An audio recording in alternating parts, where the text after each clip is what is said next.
Okay, been wanting to do this video for quite a while. This video is about survive the hospital. Now, I've been in and out of the hospital quite a bit. Had a lot of family members in and out of the hospital. It's been a rough road. I've been in a wheelchair. I've been out of a wheelchair. I've been in a wheelchair.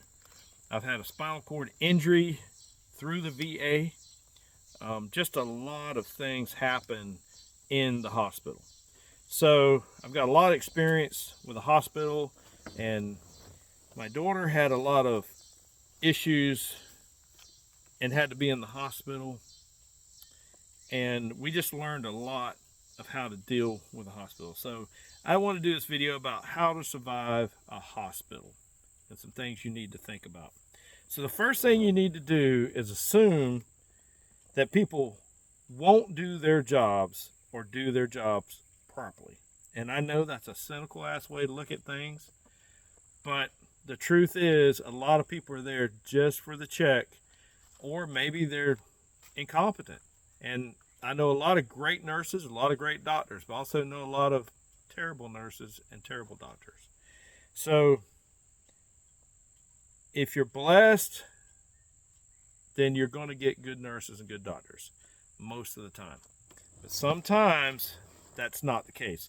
So just assume, because many times they could be a great nurse or great doctor, but they might be overworked and just basically so tired that they can't function properly. I mean, I know a lot of people that are absolutely good people, but when you wear them down and they can't function, then they're going to not do their job properly. So expect the people in the staff to be understaffed, which means overworked, and then tired. They might be trying to do 2 or 3 shifts, or they might be trying to do the night shift and stay up during the day to take care of kids. A lot of things can happen. So just think about that to start with. The second thing is, do not leave people at the mercy of the hospital. No matter what, if you have someone in the hospital, always stay with them or have someone stay with them. If you have to hire someone to stay with them, then do that. But do not leave people at the hospital alone at the mercy of the hospital and the staff. That is a big no-no. And during COVID, I think a lot of people actually maybe died because of lack of care and the staff being overworked and just things like that. The third thing is communicate effectively. Have notes. Don't waste time with life stories. If a nurse comes in, don't sit there and start giving her your life story or the doctor your life story. They don't have time for that. They're probably understaffed and overworked. So they're having to deal with a bunch of people on their wing or their floor, and they don't have time to listen to the history, your medical history. Simply tell them what you need, what's wrong, and move on. Take notes of everything that you want to talk to them about and go down that list quickly. They don't need a friggin' life story. All they need is the greatest hits. Number 4, document everything. Write it down, video, time and date, names, times, places, and meds. This is huge. Every time that a medication is given, when they hang an IV, then you look and see what they just hung, what the dosage is, and what the drip rate is. If you don't know, ask them. Say, what's your drip rate? Sometimes the machine will say it. So you write down what dose, how much it was, what the drip rate is. You write down when it was given, because a lot of times nurses or doctors will get too tired. They won't put it on the chart, and the next shift that comes in will hang the same medication because they didn't know it was given to you before. So you get a double medication and overdosed on things. So I know this is rare, but it has happened. I've actually seen it happen. So document it. Every time they do something to you or the person that you're advocating for, you write it down. Keep a little notebook and write it down. And it might not even hurt to take your phone and video the machine, what it says, the drip rate, everything. That way you can keep up with it also. And if the nurse comes in and she starts hanging another one immediately and you go, well, what are you doing? well, she's got to have this dosage for the day. Well, it's already been given earlier. Oh, well, I don't see it on the chart. Well, here it is right here. This is how much was given. This is what time. She goes, oh, wow, let me go check that out. So I've actually seen that happen. Number 5, be especially nice. Especially nice. There's 2 people in this world you want to be especially nice to, and that's your waitress and your nurse. They both have the option or the ability to screw your life up, okay? And I even wrote down here, be positive and even bribe them if you need to. And they're like, I know there's nurses out there listening to this going, you can't bribe me. Well, I understand that, but maybe if you go down there and you get them a cup of coffee and you're just extremely nice to them, they will. I mean, people are human, and the nicer you are to them, the nicer they're going to be to you. If you're a butthole every time they come in, you cuss and scream and tell them what kind of piece of crap they are, then you're not going to get very good care. I promise you that. So surprise them with goodies and things they like, and just be nice. Number 6, say thank you. Say thank you and please. Be kind. Thank them for caring for you, because that's what they're doing. They're caring for you. Yeah, they're getting paid, but they're basically waiting on you hand and foot because your ass can't get out of the bed, okay? And if you have an advocate there, have your advocate do some of the things that the nurse, so the nurse won't have to do it. I.e., if you're thirsty and you need some water with some ice chips, then get your advocate to go down and find out where the water and ice chips is and get it, so you don't have the nurse running back into it all the time. Number 7, you can always request a change. If you have a nurse or a doctor that just is absolutely an asshole to you, or it's being a total bitch and don't want to do, and just always cutting you off and always treating you like crap and, and just being aggravating, then you can request a change, because there's no use for you to be in the hospital with a problem and then have to put up with another problem. Especially if you think that person has made some mistakes, i.e., a double IV, give you the wrong medication. And when they put medication in that IV, you ask, what is that and what dosage are you giving me?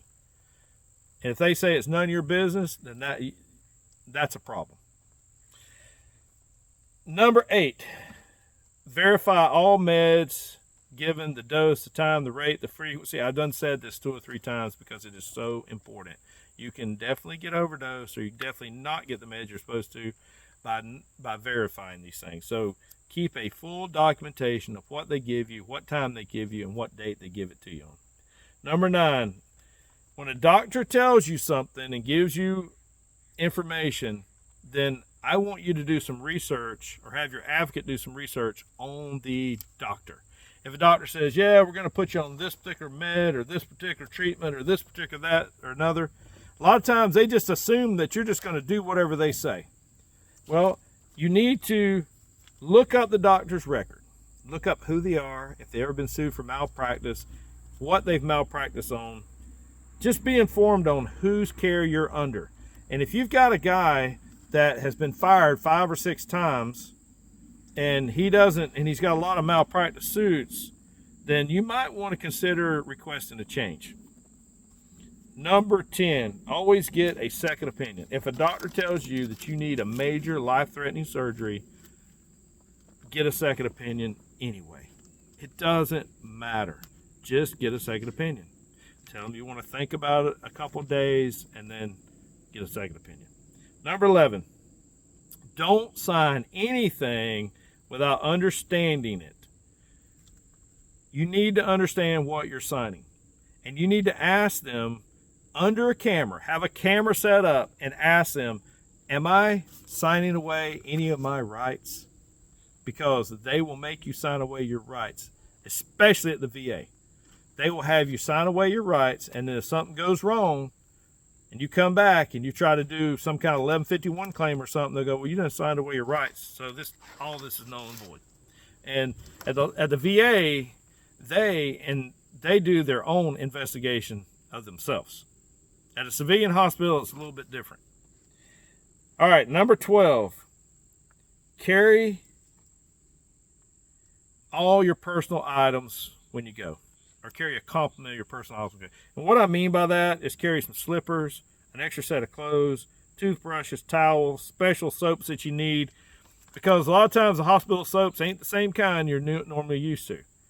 And sometimes they don't give you slippers. If they do, it's just socks and that kind of thing. So you might want slippers or Crocs or whatever. Carry books, carry a charger for your phone, carry your phone, and I would even carry a backup phone, something that you can record with if you needed to.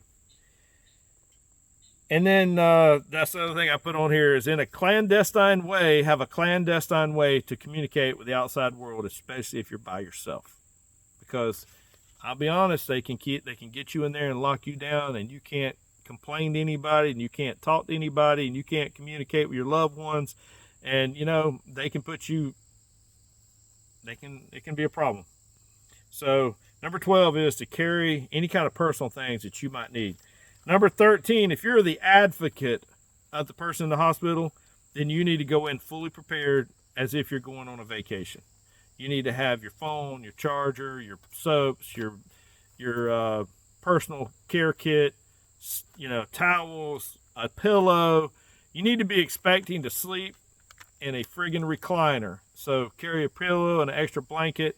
Don't expect the hospital to accommodate you, because the way they try to get the advocates out of the hospital is to make it uncomfortable for them so that they can't stay. They don't want a sofa over there that turns into a bed because they don't want a bunch of people sleeping in there and telling them how to do their job. They don't really like a bunch of advocates in there. So, and question everything they do. But however, if you want your relatives to survive the hospital, you need to be questioning and watching everything they do.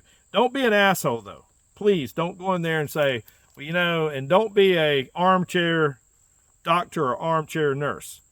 Just say, hey, you don't mind, what are you giving, what shot is that? And then they say it, you just jot it down. Don't say, well, blah, blah, blah. And then when they give them that shot, you take and get your phone when they leave and you look up the side effects. And then, of course, you need to watch the patient and make sure the patient doesn't start suffering from those side effects. Because a lot of times they'll give them the shot and haul ass back to the nursing station, and the patient starts going into having breathing issues or rashes or whatever. And because you got to think, you got a nurse that's on a wing that might have to take care of 5, 6, 7 rooms. I don't know how many, sometimes even more. And they're tired. So just think the stuff through. And just be an advocate and a helper. Don't be a hindrance. And like I said, don't be an asshole. Always take some a small blanket, coins for the vending machine, your coffee accessories, and then some personal food that you can eat and not have to leave the room. Because a lot of times, to eat and have to go leave the room and stuff can be a problem. And another thing you might want to do is maybe find out what the nurse is like at the nursing station. Order them all a pizza. Have a pizza delivered to them. And say it's from room, 501 or 205 or whatever your room is. And kind of, like I said, bribe the nurses. Be nice to them. Show them that you care about them. And therefore, they might even do a little more care with you. So anyway, that's just a few things that I have written down that I've learned along the way that you need to think about whenever a loved one is in the hospital or you're going to the hospital. And if you have any money at all and you're going to the hospital and you don't have any loved ones close, hire an advocate. Hire an advocate to go with you. It's better if you can hire an ex-nurse to go with you or an ex-doctor and just have them go with you and say, listen, I will pay you X amount of dollars a day just to go sit with me in the hospital. I mean, that's better than going in there and getting abused or anything like that. And especially at some of the VA hospitals, because some of the VA hospitals, some of them are the best in the world, and some of them are the scariest things you'll ever do. Especially in the old days, where they had like 4 people in one room, and you had people snoring and dying and fighting and cussing and screaming and throwing their bedpans across the room and stuff like that, and the nurses are all pissed off, and you're not gonna get much care there, and you don't get much sleep. And when you're in a hospital, don't expect to get any good rest, because them damn machines are gonna be beeping all the time. Learn how to silence them damn things right out of the gate. And the nurse is going to get pissed off, but for it to sit there and beep for 15 minutes before they come and turn off the thing, I look at that as patient abuse. If you put a beeper in my damn ear for 15 minutes, I'm going to tell you all the secrets I know. I mean, it's just basically torture. So, and I don't think they have a way at the nursing station to turn it off remotely. And a lot of the beepers are something similar, as silly as, you know, you rolled over and the blood pressure cuff kind of got disconnected or something. So think about all that. If you're in there and something goes off seriously, you know, then you can run down the nursing station and say, hey, you know, the beeper's not working, or I need somebody to come in here. My patient looks like they're having a problem, and then they'll come down. So that's the other thing about being an advocate. Sometimes the alarms won't work, and you're there to help. So my number one suggestion is always take an advocate that knows what they're doing. Okay? All right. I hope this helps somebody. I got a feeling that somebody out there needed to hear this. So go out and make your family, yourself, your fellow warrior better.